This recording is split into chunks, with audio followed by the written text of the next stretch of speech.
What's going on, guys? Seto Mirza here, fresh out of the lab, this time with some Harpie Platinum 1 Master Duel match commentary. I've got a bunch, I got 3 replays recorded with commentary where I kind of just go in and explain the plays in depth and what we're trying to go for. And then after those, we're going to go into sort of montage where it's just going to play through a bunch of the other interesting replays that I found. And yeah, so I hope you guys enjoy, and if you guys would like to see more content on Master Duel, be sure to leave a comment below. Let me know what you liked, what you would like to see in the future, and I will try to get it together for you all. So hope you guys enjoy. Getting into this first replay, this was actually the last match that got me into Platinum Rank 1, and I was going second against Gren Maju. So starting off, he goes Pot of Desires. Gonna fast forward a little bit. I Ash, and then he goes Gizmek Orochi. So that, I don't know why he goes in that order, but I just chain Maxi to that to trade the Maxi as like a 1-for-1 kind of trade there. And so Maxi resolves. I get to draw off his Gizmek summon, so it just replaces itself, and then I negate his desires. So then he just sets one, passes, and sets a back row. And I go ahead and I draw another Featherstorm for turn, but I have Hunting Ground. And I can assume, since he's playing Desires and Gizmek, that this set is most likely Gren Maju. So I go ahead and force this back row right away by normal summoning the Channeler. Hunting Ground's going to trigger, pop the back row. It's a limiter removal. So I activate Egotist and get out the Lady 1, and Hunting Ground's going to pop itself.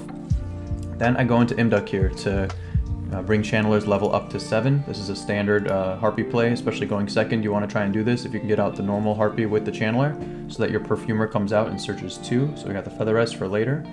And I activate Egotist again and bring these 2 into the Cyber Slash. So the reason we go to Cyber Slash is so that we can get the second boosted effect of Feather Rest, where it can draw 2, as well as triggering the bounce effect on the Gren Maju here. So this I was never going to attack into that card, so this is why we go Cyber Slash Harpie Lady before we do anything else. We draw our 2, and we draw into Harpist, so that's really good, because we're going to go into Romulus next with the Imduck and the Harpie to grab Ravine, and now we have a great target to discard off the Ravine to make sure that we get ourselves some follow-up for next turn. So we grab Legatus here, summon him out, and then go into Simorgh.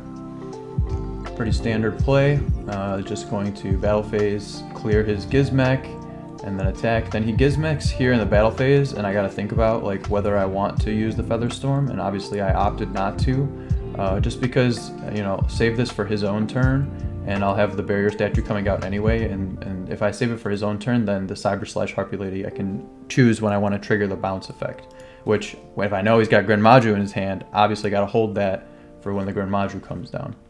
So I'll go ahead and summon the barrier statue out of hand, always crusty, but then Harpist is going to grab Perfumer, so we got the follow-up for next turn in case Simorgh gets killed.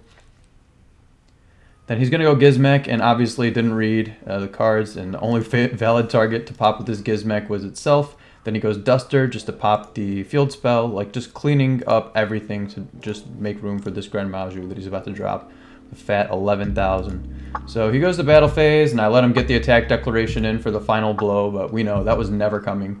Drop the Featherstorm, Cyber Slash, bounce the Gren Maju again. And basically his turn's going to end from here. There's no other plays you can make. Main phase 2, he passes, and this is pretty much game represented on board coming right up here, because we're going to use Oracle just to grab Feather Rest back from the graveyard. So this is something I wanted to note here too, because when you get these 2 cards in circulation, it's basically infinite resources if you have Simorgh up. So you can go Simorgh, end phase, summon Oracle, grab back the Feather Rest, and then get Oracle off the board, and then you can basically recycle the Oracle back into the deck along with 2 other Harpies to basically make it so that your Oracle can be brought up by Simorgh again next turn to grab the Feather Rest again. And so you're just constantly recycling your Harpies back into the deck, drawing 2 cards, putting Oracle back, bringing it back. So it's a great resource loop. I don't want to get into it too much. We're just attacking for game here, but this is stuff that I wanted to just show, standard plays that the deck makes, and it kind of all came together here in that last game for Platinum Rank 1. We had the Imduck changing Channeler's level to get the double search. We got the infinite resource loop with Oracle and Feather Rest, and then we got an easy OTK after bouncing that Gren Maju back. getting into the second replay here. This time we're going second against Lyrilusc Tri-Brigade, which is basically the deck that I've been playing for the most in Master Duel on my main account, so definitely know what this deck is up to. But this guy definitely did not play it optimally at all. Like, he didn't go into the F0 before doing any Tri-Brigade plays, so all of this stuff is kind of susceptible to hand traps when it doesn't need to be, but I didn't open any, so he's just gonna feel free to combo off and, you know, hashtag never punished. Goes for the Starling, grabs Sapphire, doesn't even use Sapphire to summon Nerval, he summons the Wagtail. So, I don't know. All I'm saying is this could have been done better, but he gets to somewhat of a good board at the end, and still definitely something to deal with here. So now he's going into the second rank 1, boosts Simorgh, grabs the Berry Canary, and then finally goes for the Utopic Future into the F0. Alright, so now Berry Canary is going to grab, you know, the Swallow, and he's going to make a Robin, and like 4 material Robin because of, you know, guys that he's got in Graveyard and the Swallow effect as well. So obviously we've got Droplet, and we're going to deal with this board. This back row is unknown, most likely Imperm or something like that, so, you know, we gotta respect it. So we go ahead and start our turn and just drop the Feather Duster right away. We draw Ash as our 6th card, always, you know, one step too late, but, you know, I go in Feather Duster, he's got no response, so then I go ahead and just Forbidden Droplet. I pitch, I think 3, yeah, because this Feather Duster is going to get sent as well, along with the Hysteric Sign and the Lady 1. So this is a good way to get use out of Droplet, you know, use a normal spell, chain Droplet to send it as, you know, some cost for free. And basically I'm going to use this to negate all 3 of his interruptions, and then the Feather Storm is going to pop his back row, which ended up just being a Twin Twister, so nothing for us to worry about here. Still going to keep the Ash for next turn in case, you know, this play doesn't work. But basically now I don't respect any of the other cards in his hand, just going to go for it. If he's got it, he's got it, but putting up Utopia Double, going to the battle phase, using the effect, grab Double or Nothing, and this is the main win con of the deck, guys. Like, going first, you're setting up, like, you know, your Simorgh, your Barrier, or just attacking to the Fractal here for game. But Utopia Double is the win con. Like, I don't wanna get this confused. Like, the main way that this deck is playing going second, I'm trying to Utopia Double OTK their board first and foremost every single time. Just use hand traps like Ash, Maxi, and then Droplet to kind of just make their board as weak as possible to allow the Utopia Double to go in there and clean it up.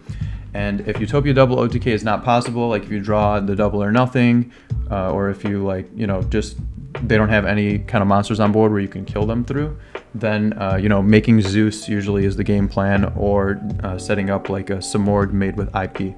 But even going first, when you set up the Barrier statue, you're not expecting it to live for like multiple turns. You just want to live again for Simorgh to be able to resolve twice, and then on that second follow-up play, if your statue is cleared, you just go for the Utopia Double OTK on turn 3 as well. So Utopia Double, huge MVP. Like, can't tell you how many games I won with this, and I 100% recommend playing it in this deck.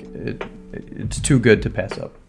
Starting off duel number 3, this one is also going second, but Pure Tri-Brigade rather than Lyrilusc Tri-Brigade. So again, we open Droplet. This is an amazing card. Open going second, going first even as well. Like, helps protect the Barrier statue, but, you know, always great to see Droplet, and then Maxi, of course. So he's going to go ahead and do these Tri-Brigade plays. You know, Nerval's going to search Karis, and then he's going to pitch Karis here.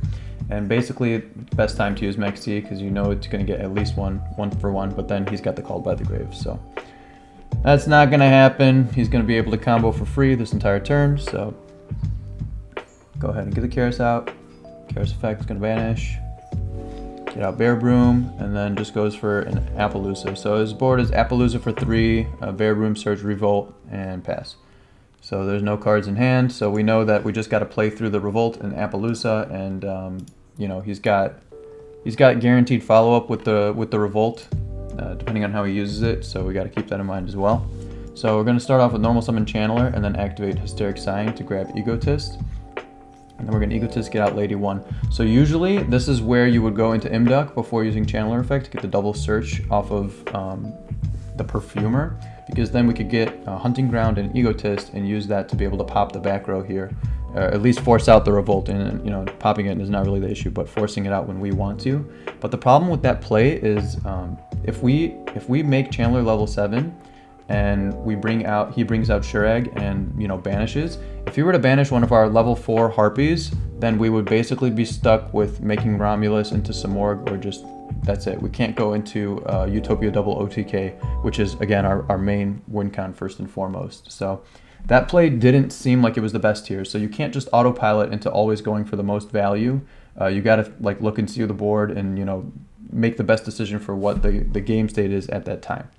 So we're not going to make Imduck here. We're just going to keep the level 4 Channeler, use the effect, bait the Appaloosa, and then go ahead and Forbidden Droplet, sending the Hysteric Sign. It was already used, so we're not going to be able to search in the end phase this turn if we make it there, but it doesn't matter. We just needed the free cost, and I wanted to hold the Max C for when he uses Revolt. And yeah, if you remember something that happened earlier in the duel, you'll see why that was actually a mistake here. But, you know, go ahead, bring up Perfumer. Perfumer's going to grab Egotist, and now we're going into Lightning Chidori to just force that Revolt right now. Because if you look at it from their point of view, they Revolt. This Chidori is threatening Zeus right over here because it can attack over the Appaloosa. And this Harpie Perfumer, even though they know I searched Egotist, it kind of just looks like it's not as big of a threat as the Chidori is, which was intentional. Like, I wanted to make it look like, you know, the Chidori was going to be a big threat. It's going to bounce everything, and it's going to go into Zeus, and he's going to have nothing left. And yeah, basically force out the Revolt here. So they flip Revolt, and then I try to chain Max C, but I forgot that my Max C got called by the grave on his own turn. So he basically negates Max C twice, and yeah, gets the Revolt, summons back all 4. But they made a mistake. They actually brought back all of their 4 from the banish. They didn't leave anything in banish. So now this Shurag is not going to be able to get them value when it gets sent to grave, or if it gets linked off, or if I kill it or anything like that. So they had enough resources in the grave to be able to, you know, at least keep 1 in the banish just so they could search Nerval. But that was another mistake that was made there. So Shurag's going to banish. He's going to do Nerval search, kit dump, you know, whatever. Just chaining all their effects, clicking 36 times to resolve Revolt. Yada yada yada. None of this stuff is gonna matter. But yeah, basically they choose to banish the Chidori here, and that, my friends, is writing on the wall. We bring out the Harpie Lady 1, know every single card in their hand and on the field, and they got nothing that they can do to stop this. Utopia Double is just gonna come in there and clean up like he always does. Attack for that fat 10,000 damage. And guys, this is how you win going second with Harpies on Master Duel.